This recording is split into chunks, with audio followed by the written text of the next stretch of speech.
শুভ চিন্তা করেন, শুভ কর্ম করেন, তাহলে নিয়তি আপনার সাথে খারাপ কিছু হতেই দেবে না। কখনো আকাশে পাখিদের দেখুন, তারা কখনো ভাগ্যের উপর নির্ভরশীল হয় না। যতই ঝড় আসুক, যতই তীব্র হাওয়া দিক, ঘুরতে থাকে, একটা জিনিস জড়ো করে নিজের সৌভাগ্য, নিজের বাসা নিজেই তৈরি করে। নিজের সন্তানের জন্ম দেয়, তাকে লালন পালন করে, নিজেই তাকে উড়তে শেখায়, কখনোই ভাগ্যের উপরে নির্ভরশীল হয় না সে। এই বিষয়টা আমাদেরও শিখতে হবে। তাই মনে রাখবেন, আপনার ভাগ্য নিয়তির লিখন নয়। আপনার ভাগ্য তাই যেটা আপনি দিনের পর দিন আপনি নিজেই লেখেন। কিছু নিজে পরিশ্রম করে, কিছু নিজের ভাবনার জোরে। রাধা রাধা। মানুষের স্বভাব হলো যে সে সবসময় নিজে বলতে চায়, কারুর কথা শুনতে চায় না। কিন্তু তার এই স্বভাব তাকে এক বিশাল বড় জ্ঞানের থেকে দূরে সরিয়ে রাখে, সামনের মানুষের ব্যক্তিত্বের জ্ঞানের থেকে দূরে।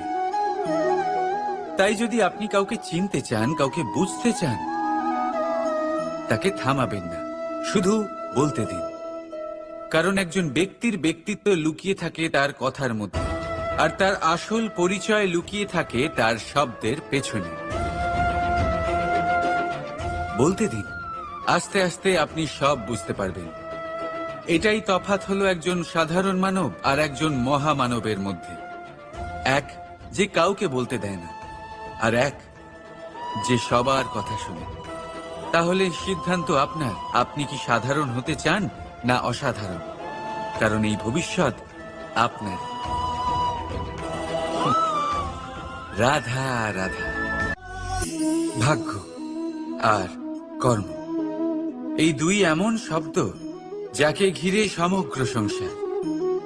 কেউ বলে আমার ভাগ্যে এটা ছিল না, যা পেলে আমার জীবন অন্যরকম হতো। কেউ বলে আমার গত জন্মের কর্ম নিশ্চয়ই এমন ছিল, যে কারণে এই জন্মে এরকম ভাগ্য পেয়েছি আমি। এসব বাদ দিন আর একবার শান্ত চিত্তে ভাবুন। আপনি বুঝতে পারবেন যে ভাগ্য আর কর্ম এই দুই এই জন্মের। তফাৎ শুধুমাত্র এটাই যে যদি ভাগ্যের কথা বলা হয়, তাহলে আপনি এই ভাগ্যের থেকে যত বেশি আশা করবেন, তত বেশি নিরাশ হবেন আপনি। কারণ এই আশা আপনাকে কর্ম করা থেকে আটকায়। যদি কথা বলা হয় কর্মের, তাহলে নিজের কর্মের প্রতি যত বিশ্বাস রাখবেন, তত বেশি সফলতা আপনার কাছে আসবে। তাই একটা কথা মনে রাখবেন, ভাগ্য আপনার কর্ম নির্ধারণ করে না, কিন্তু আপনার কর্ম আপনার ভাগ্যকে অবশ্যই নির্ধারণ করে। রাধা রাধা। এই সংসারে আলোর উৎস কি? সূর্য। এই সংসারে মিষ্টি জলের উৎস কি? নদী। এই সংসারে উচ্চতার প্রতীক কি হয়? হিমালয় পর্বত। আমরাও জীবনে এরকমই হতে চাই, সূর্যের মতো তেজস্বী হতে চাই, নদীর মতো পূজনীয় হতে চাই, হিমালয় পর্বতের মতো উচ্চতা লাভ করতে চাই। সব ঠিক আছে, কিন্তু তার জন্য আমরা কাজ কি করি? যদি এরকম আমরা হতে চাই, তাহলে সবার আগে সূর্যের মতো নিজেকে উজ্জ্বল করুন। সূর্যের সব থেকে বেশি আলো নিজের অন্তরে থাকে। নদীর মতো নিজের পথ নিজেই তৈরি করুন। পাথরের সাথে ধাক্কা খাওয়ার পরেও থেমে না যাওয়া শিখুন। হিমালয় পর্বতের মতো উচ্চতা লাভ করতে হলে সেটার মতো অটল থাকতে শিখুন। একটা কথা অবশ্যই মনে রাখবেন, নিজেকে জ্বালাবেন, তবেই সংসারকে আলোকিত করতে পারবেন। রাধা রাধা। প্রতীক্ষা, প্রয়াস, এই দুই জীবনের অভিন্ন অঙ্গ। দেখতে গেলে আমরা জীবনে কারোর না কারোর প্রতীক্ষা অবশ্যই করি। সে কোনো ব্যক্তি হোক বা সময় হোক বা কোনো ভাবনা, সবকিছুই হতে পারে। আর দেখতে গেলে সব সময় কেউ না কেউ কিছু প্রয়াসও করে চলেছে। যেমন সাফল্য আসার প্রতীক্ষা, বিফলতা যাতে না আসে তার জন্য প্রয়াস, সুখ আসার প্রতীক্ষা, দুঃখ যাতে না আসে তার জন্য প্রয়াস। এবার প্রতীক্ষা আর প্রয়াসের মধ্যে এক ঘনিষ্ঠ সম্পর্ক রয়েছে, আর তা হলো যিনি প্রতীক্ষা করেন তিনি ঠিক তাই পান যা একজন প্রয়াস করা ব্যক্তি পেছনে ফেলে আসে। তাই প্রতীক্ষা নয়, প্রয়াস করুন। এই প্রয়াসের মধ্যেই সুখের চাবিকাঠি রয়েছে। রাধা রাধা। মানুষ কর্ম করেন। আমি বারংবার বলি যে ফলের আশা করবেন না। তাও মানুষ কোথাও না কোথাও নিজের কর্মের বদলে কোনো না কোনো ফলের আশা অবশ্যই রাখেন। কখনো তিনি সফল হন, কখনো অসফল। সেই জন্যই আমি বলি যে ফলের আশা কখনো রাখবেন না, কারণ সাফল্য বা অসফলতা মনের মধ্যে রাখলে কখনো কোনো লাভ হয় না। যদি সাফল্য মনের মধ্যে রাখেন তাহলে অহংকার জন্ম নেবে। যদি অসফলতা মনের মধ্যে রাখেন তাহলে এক হীনমন্যতায় আপনি ভুগবেন, যা দিয়ে কোনো শুভকর্ম হবে না। সেই জন্য শুধুই কর্ম করে যান, কর্মেই মগ্ন থাকুন। আর আসুন আমার সাথে ভালোবেসে বলুন, রাধা রাধা। বন্ধু আর শত্রু প্রত্যেকের জীবনের একটা বড় অংশ এর উপরে নির্ভরশীল হয়ে থাকে। আপনার জীবনে সফলতা আর অসফলতাও এর উপরে নির্ভরশীল। কিন্তু এই বন্ধু এবং শত্রুদের খুঁজে পাওয়ার জন্য আপনাদের বাইরে যাওয়ার প্রয়োজন নেই, কারণ এরা স্বয়ং আপনার ভেতরেই আছে। আপনি যদি বিনম্র থাকেন, যদি আপনি নিরন্তর প্রয়াস করতে পারেন, তাহলে আপনার কোনো বন্ধুর প্রয়োজন নেই। যদি আপনার মধ্যে অহংকার থাকে, যদি প্রতি কথায় আপনার মধ্যে ক্রোধ উৎপন্ন হয়, তাহলে আপনার শত্রুর কোনো প্রয়োজনই নেই। নিজের অন্তরের এই বন্ধু ও শত্রুকে চিনুন, আর আমার সাথে ভালোবেসে বলুন, রাধা রাধা। একে চিনতে পারলেন? একে কুঠার বলা হয়। আপনারা জীবনে কোথাও না কোথাও কোনো না কোনো রূপে এটা দেখেই থাকবেন। একটা ব্যাপার নিশ্চিত, এই কুঠার ছাড়া কোনো বৃক্ষকে কাটতে পারা সরল নয়। এবার আপনি কখনো এটা ভেবেছেন, এই কুঠার এর এই অংশ, এর মুখটাই যদি না থাকে তাহলে কি হবে? এ শুধুমাত্র কোনো বৃক্ষই নয়, তার কোনো ডালও কাটতে সক্ষম হবে না। এবারে ভাবুন, এই শুকনো কাঠের হাতল এ আমরা কোত্থেকে পেলাম? কোনো এক বৃক্ষ থেকেই। সেই ডাল যাকে কেটে ফেলা হয়েছিল এক বৃক্ষকে কাটার জন্য, এই ডালই শস্ত্ররূপে প্রস্তুত।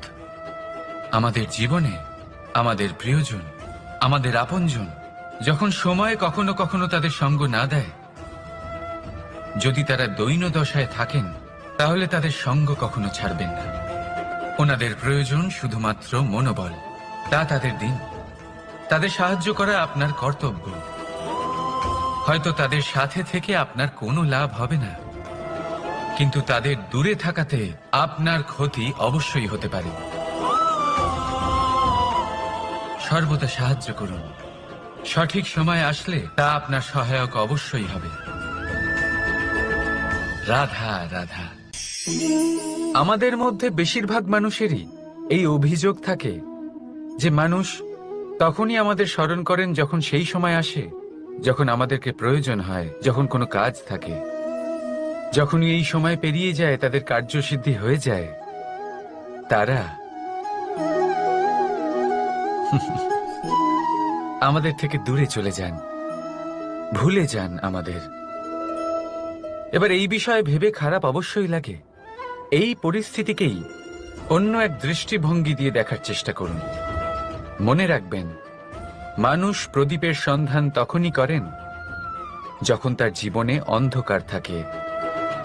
আপনি প্রসন্ন হয়ে উঠুন, কারণ আপনার কাছে সেই সুযোগ আছে যে কারোর জীবনে প্রকাশের কিরণ আনতে পারছেন, কাউকে সঠিক পথ দেখাতে পারছেন, কারোর সহযোগিতা করতে পারছেন, এই পুণ্য অর্জন করতে পারছেন। কারোর থেকে কোনো আশা রাখার দরকার নেই। যার আপনাকে যতটা প্রয়োজন তাকে ততটাই সাহায্য করুন, ততটাই সবাইকে প্রেম বিতরণ করুন। আর এই প্রেমের ভাব নিয়েই আমার সাথে বলুন, রাধা রাধা। এটা সেই নৌকার প্রতিরূপ যা আমাদের নদী পার করায়। এবার বিষয়টা একটু ভেবে দেখুন, সেই বিশাল নৌকা যা আমাদের নদী পার করায়, সেটার নির্মাণ নদীতে নয়, ডাঙায় হয়। আর যদি আমরা এটাকে নদী অবধি পৌঁছতে চাই, তাহলে আমাদের দরকার পড়ে কোনো গরুর গাড়ির অথবা ঘোড়ার গাড়ির। তার সাহায্যে একে বহন করা হয়। এবার পথে যদি কোনো জলধারা আসে, কোনো নদী আসে, আর সেটাকে পার করতে হয়, তাহলে তখন সেই নৌকার ওপরে গাড়ি রাখা হয়, তারপর তাকে পার করা হয়।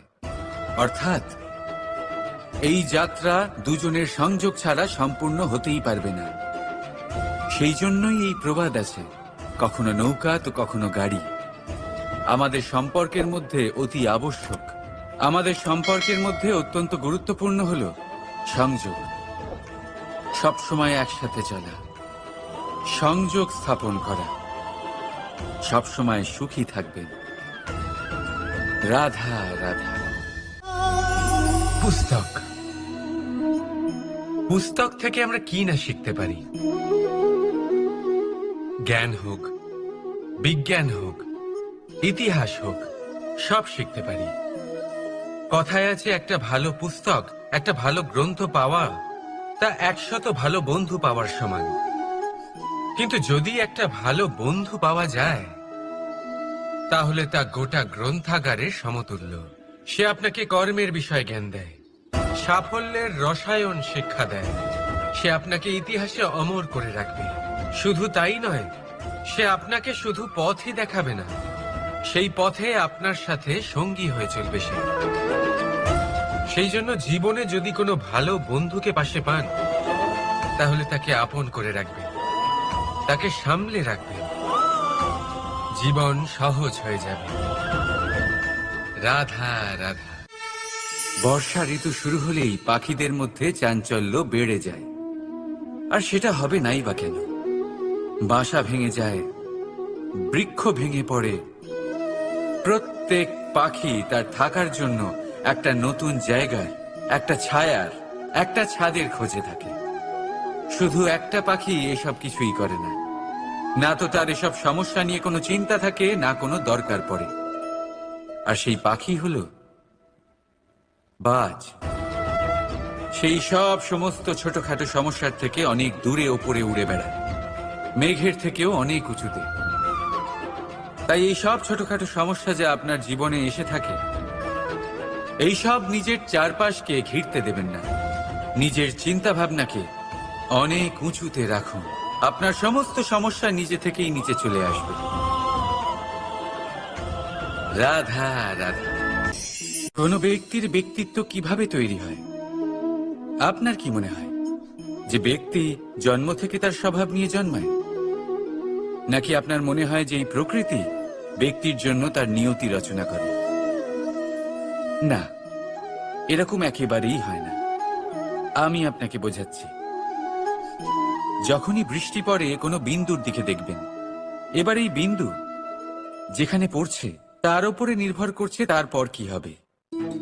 যদি এই বিন্দু পড়ে কোনো ক্ষেতের ওপরে, তাহলে কোনো নতুন ফসলের জন্ম দেবে। যদি সে গরম কড়াইতে পড়ে, তাহলে বাষ্পীত হবে। যদি সে কোনো সাপের মুখের ভেতরে পড়ে, তাহলে বিষ তৈরি হবে। ঝিনুকের ভেতরে পড়লে মুক্তো তৈরি হবে। যদি কোনো পাতার ওপরে পড়ে, তাহলে শিশির তৈরি হবে। একই বিন্দু, কিন্তু তার সঙ্গত তার ভবিষ্যৎ এবং ব্যক্তিত্ব নির্ধারণ করবে। এবার এটা তো শুধুমাত্র এক বিন্দু, তার কাজ হলো শুধুমাত্র পড়া। কোথায় সেটা সেও নির্ধারণ করতে পারে না। কিন্তু আপনি হলেন মানুষ। আপনি বাছাই করতে পারবেন যে আপনার সঙ্গী কারা হবে, কাদের সাথে আপনি মেলামেশা করে বড় হবেন। তাই তা ভালোভাবে করুন, কারণ এই নির্বাচন আপনার হাতে। কারণ এই জীবন আপনার, ভবিষ্যৎ আপনার। এবার আপনি মহান হতে চান কি না তার নির্ণয় আপনাকেই করতে হবে। আসুন আমার সাথে ভালোবেসে বলুন, রাধা রাধা। সূর্যের তাপ এতটাই প্রখর হয়, তা সমস্ত বনস্পতিকে শুষ্ক করে দেয়। পুকুর হোক, নদী হোক, সরোবর হোক, সমস্ত শুষ্ক হয়ে যায়। কিন্তু আপনি কখনো শুনেছেন সূর্যের তাপে সমুদ্র শুকিয়ে গেছে? এমন কখনোই হয় না। আর এর পিছনেই লুকিয়ে রয়েছে এক অমূল্য জীবনের শিক্ষা। সমুদ্রের মতো নিজেকে ধৈর্যশীল করে তুললে, নিজেকে সংযমী করে তুললে, সূর্যের তাপ আপনার কোনো ক্ষতি করতে পারবে না। আপনার অন্তর থেকে সেই তাপ বাষ্পায়িত হয়ে মেঘ তৈরি হয়ে সূর্যকে ঢেকে দেবে, আর তারপর হবে শুধু সাফল্যের বৃষ্টি। তাহলে আসুন আর আমার সাথে ধৈর্যের সাথে বলুন, রাধা রাধা। মানুষ অসুস্থ কেন হন? শারীরিক দুর্বলতার কারণে? না, মানুষ অসুস্থ হন তার মানসিকতার কারণে, তার বিবেকের কারণে, তার কর্মের কারণে, তার ক্রোধের কারণে। আর যখন কেউ সুস্থ হন, ঠিক হয়ে যান, তার মানে এটা নয় যে শুধু ওষুধের জন্য তিনি সুস্থ হয়েছেন। না, এটা কারোর তার প্রতি প্রেমের প্রভাব, বিশ্বাসের প্রভাব, সম্বলের প্রভাব। শুধুমাত্র ওষুধ দিয়ে কিছুই হয় না। যদি মনে প্রেম থাকে, বিবেক থাকে, বিশ্বাস থাকে, সম্বল থাকে, তবেই সেই ওষুধ কাজ করতে পারে। তাই মনে রাখবেন, এই জীবন হলো অত্যন্ত ছোট। মনে প্রেম ভাব রাখুন, মিত্রতা করুন, শত্রুতা নয়। ভালোবাসুন, বিদ্বেষ নয়। আর এই ভালোবাসার সাথেই বলুন, রাধা রাধা। মানুষ জীবনে সব সময় চিন্তা করে, ভাবতে থাকে যে তার জীবনে কতই না সমস্যা। তারপরে নিজের আশেপাশে দেখে আর ভাবে যে সবাই কত প্রসন্ন, শুধু আমার জীবনেই সমস্যা আছে। কিন্তু বিষয়টা তা নয়। শুধু প্রত্যেক ব্যক্তিরই নয়, প্রত্যেক প্রাণীরও জীবনে সমস্যা আছে। এবার মানুষ একটা পাখিকে দেখে এটাই ভাবে যে এদের জীবন কতটা সহজ। কোনো দেশেরই সীমারেখা এদের ওপর লাগু হয় না। কোথায় থাকবে সেই নিয়েও কোনো ভাবনা নেই। কত শান্তির জীবন এদের। তারপর সে একটা পিঁপড়েকে দেখে আর এটা ভাবে, কি অসাধারণ, এদের তো সারা জীবনই মাটির উপরেই অতিবাহিত হয়, খাবারটাও মাটিতেই পেয়ে যায়। কি শান্তির জীবন এদের। কিন্তু যখন কোনো ঝড় আসে, তখন সবার আগে সেই পাখির বাসাটাই ঝড়ে ভেঙে যায়। এই পাখি যে শাখাতেই গিয়ে বসে পড়ুক, তাদের উপর সবসময় সংকট থাকে যে ওপর থেকে কোনো বড় পাখি এসে তাদের উপর প্রহার না করে, তারা নিজেদের প্রাণ না হারায়। আর যদি কথা বলি পিঁপড়েকে নিয়ে, এদের উপর সবসময় সংকট থাকে যে কোনোভাবে বাতাস বা জল এদের ভাসিয়ে না নিয়ে যায়, কোনো প্রাণী ওকে পা দিয়ে পিষে না দেয়, এই পিঁপড়ে পিষ্ট হয়ে না মারা যায়। দেখুন, সমস্যা প্রত্যেকের জীবনে রয়েছে, আর এই সমস্যা আসতেই থাকবে। এর অর্থ এটা নয় যে এই সমস্যার সম্মুখীন হওয়া যায় না, এর সমাধানও সম্ভব নয়। প্রত্যেক সমস্যার সমাধান অবশ্যই আছে, শুধু শান্ত মনে সেটা খুঁজে বের করতে হবে। তাহলে সেটাই করুন, প্রত্যেক সমস্যার সমাধান করতে থাকুন। যত সমাধান করবেন, জীবন আনন্দময় হয়ে উঠবে। যদি সমাধান না করেন, তাহলে আজীবন দুঃখই পেতে থাকবেন। আসুন আমার সাথে ভালোবেসে বলুন, রাধা রাধা। কর্ম, ধর্ম আর কর্তব্য, এই তিনটি একে অপরের সাথে জড়িত। আর অনেক সময় এই তিনটি পালন করতে করতে আমাদের সেই ব্যক্তির সামনে গিয়ে দাঁড়াতে হয়, তার বিরুদ্ধেই যেতে হয়, যাকে আমরা সব থেকে বেশি ভালোবাসি। কিন্তু সেইখানে এই যুদ্ধ কোনো ব্যক্তিগত যুদ্ধ থাকে না। এ হলো কর্ম, ধর্ম আর কর্তব্যের যুদ্ধ। এটা সরল নয়, অত্যন্ত কঠিন হয় তার সম্মুখীন হওয়া যাকে আমরা সব থেকে বেশি সম্মান করি। কিন্তু আমাদের তো আমাদের ধর্মের পথে চলতেই হবে। কারণ আমরা কর্মবদ্ধ, কর্তব্যবদ্ধ, আর এটাই করা উচিত। শুধু এটুকু মনে রাখবেন, যদি আপনার উদ্দেশ্য শুভ হয়, আপনার ভাবনা শুভ হয়, আপনি যদি কর্ম, ধর্ম আর কর্তব্যের পথে অগ্রসর হন, তাহলে এই প্রক্রিয়াতে যদি আপনাকে আপনার আরাধ্যেরও সামনে দাঁড়াতে হয়, তাহলেও আপনার কোনো ক্ষতি হবে না।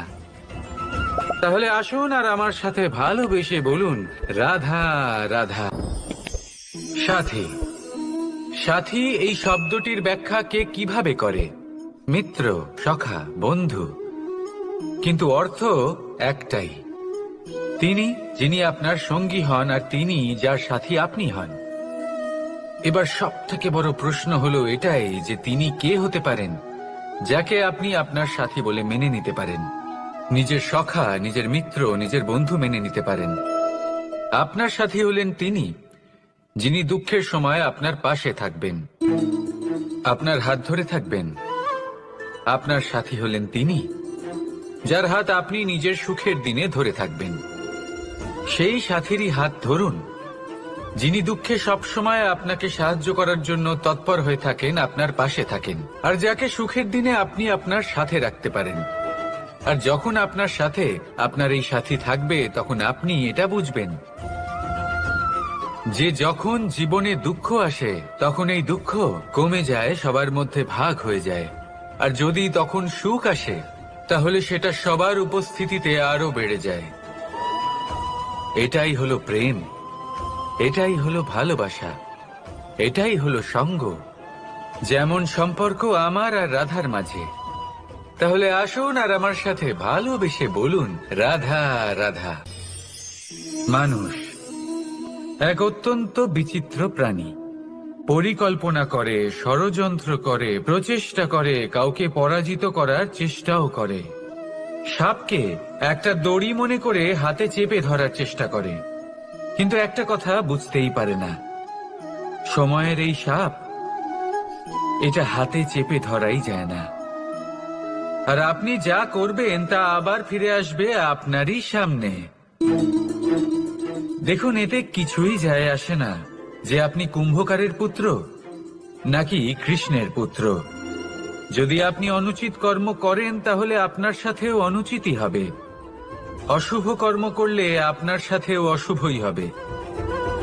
কুরু বংশ অত্যন্ত মহান বংশ ছিল। এই কুরু বংশ কি হলো তার সাথে? একটা গোটা বংশ বয়ে গেল, কারণ ওনাদের উদ্দেশ্য অশুভ ছিল। অন্যদিকে 5 জন বনবাসী পাণ্ডব মহাভারত বিজয়ী হলেন, কারণ তাদের উদ্দেশ্য শুভ ছিল। তাই মনে রাখবেন, শুভ অগ্নি প্রজ্বলিত করবেন, শুভ তাপ সঞ্চার হবে। অশুভ অগ্নি প্রজ্বলিত করবেন, নরকেই জ্বলতে হবে। তাহলে আসুন আর আমার সাথে ভালোবেসে বলুন, রাধা রাধা। জীবনে এমন কিছু কাজ রয়েছে যা আপনাকে একাই করতে হয়, আর এমন কিছু কাজ রয়েছে যা আপনাকে একসাথে মিলে করতে হয়, একজোট হয়ে, সঙ্গবদ্ধ হয়ে। এবার সঙ্গবদ্ধ বলতে কি বোঝাতে চাইছি? আমি তাদের কথা বলছি না যারা বাস্তবিকভাবে একে অপরের সাথে কাজ করেন। আমি তাদের কথা বলছি যারা একে অপরের থেকে দূরে থেকেও একে অপরকে বিশ্বাস করেন। আমি আগেও বলেছিলাম, সমস্ত বিশ্বের আশা বিশ্বাসেই বসবাস করে, তাই না? তাই যেখানে সমস্ত বিশ্ব আছে, সমস্ত সংসার আছে, সেইখানেই বিশ্বাস রয়েছে। তাই আপনার আশেপাশে এমন দল সঙ্গবদ্ধ করুন যাদের আপনার উপর বিশ্বাস আছে আর যাদেরকে আপনি বিশ্বাস করতে পারেন। তাহলে আসুন আর আমার সাথে ভালোবেসে বলুন, রাধা রাধা। আমরা যে মানুষকে চাই, যাকে আমরা ভালোবাসি, তাকে একটা উপহার অবশ্যই দিতে চাই। এমন এক উপহার যা ওনার ভালো লাগবে, যা শ্রেষ্ঠ হবে, অতি প্রিয় হবে, বহুমূল্য হবে, বা বলতে পারেন মূল্যবান হবে। তাই আমরা কি করি? আমরা বাজারে যাই, তার জন্য স্বর্ণ, আভূষণ, হিরে, মুক্ত এইসব নিয়ে আসি। কিন্তু এটাই কি সর্বশ্রেষ্ঠ উপহার? কখনোই না। সর্বশ্রেষ্ঠ উপহার হলো স্বাধীনতা, তাকে নিজের মনের মতো বাঁচার স্বাধীনতা। যদি আপনি কাউকে স্বাধীনতা না দিতে পারেন, তাহলে সে কোথাও না কোথাও বন্দী হয়ে যায়, তার বিকাশ কোথাও না কোথাও আটকে যায়। কিন্তু যদি আপনি কাউকে স্বাধীনতা দিতে পারেন, তাহলে আপনি দেখবেন ও সমস্ত সংসারকে, এই জীবনকে নিজের দৃষ্টিভঙ্গি দিয়ে দেখবে, বুঝবে যে কোনটা হলো উচিত আর কোনটা হলো অনুচিত, আর এটাই হলো সর্বশ্রেষ্ঠ। আর এবার যদি কাউকে স্বাধীনতার মাধ্যমে এত বড় একটা শক্তি দিতে পারেন, তাহলে আপনি আমাকে বলুন, এর থেকে বড় উপহার আর কি হতে পারে? আসুন আর আমার সাথে ভালোবেসে বলুন, রাধা রাধা। পিতা আর পুত্রের সম্পর্ক অত্যন্ত মধুর হয়ে থাকে। পিতা স্বপ্ন দেখেন, তাকে পূর্ণ করার সকল সম্ভাব্য চেষ্টা করেন, কিন্তু তাও অনেক সময় ওনার স্বপ্ন অপূর্ণ থেকে যায়। তখন পিতা ভাবেন যে স্বপ্ন উনি পূর্ণ করতে পারেননি, ওনার সন্তান তা অবশ্যই পূরণ করবে। যে স্থানে উনি কখনো পৌঁছতে পারেননি, সেই স্থানে ওনার পুত্র অবশ্যই পৌঁছবে। পিতা নিজের সন্তানের ভবিষ্যৎ নিয়ে সেই স্বপ্ন দেখেন, আর যখন সেই সন্তান সামনে এগোতে থাকে, তখন তার দুঃখ হয় না, বরং গর্ব হয়। ওনার ভালো লাগে এটা দেখে যে ওনার সন্তান অনেক উন্নতি করছে। কিন্তু যখন সন্তান নিজের অভিভাবকের শক্তি দেখে, তার যশ দেখে হিংসা করতে থাকে, সমস্যা সেইখানেই শুরু হয়। সেই জন্য সকল সন্তানকে এটা মনে রাখতে হবে, দেখুন, পুত্র হবার সুবাদে, এক সন্তান হবার সুবাদে এটা হলো আপনার অধিকার যে আপনি আপনার পিতার থেকে বেশি উন্নতি করবেন। আপনার পিতাও এটাই চান, কিন্তু সুস্থভাবে এটা করুন। একটা রেখা টেনে নিন, যাতে আপনি তাতে এগোতে পারেন আর আপনার পিতার তাতে গর্ববোধ হয়, আর সেই বিষয়ে দুঃখ না হয় যে আমার সন্তান আমাকেই ছোট করার চেষ্টা করছে। ইতিহাস সাক্ষী রয়েছে, যে মানুষ অন্য কাউকে ছোট করার চেষ্টা করেছেন, সেই মানুষই ছোট হয়ে গেছেন। আর আমার মনে হয় না আপনি এটা চান, কারণ কোনো একদিন আপনিও কারোর পিতা হবেন।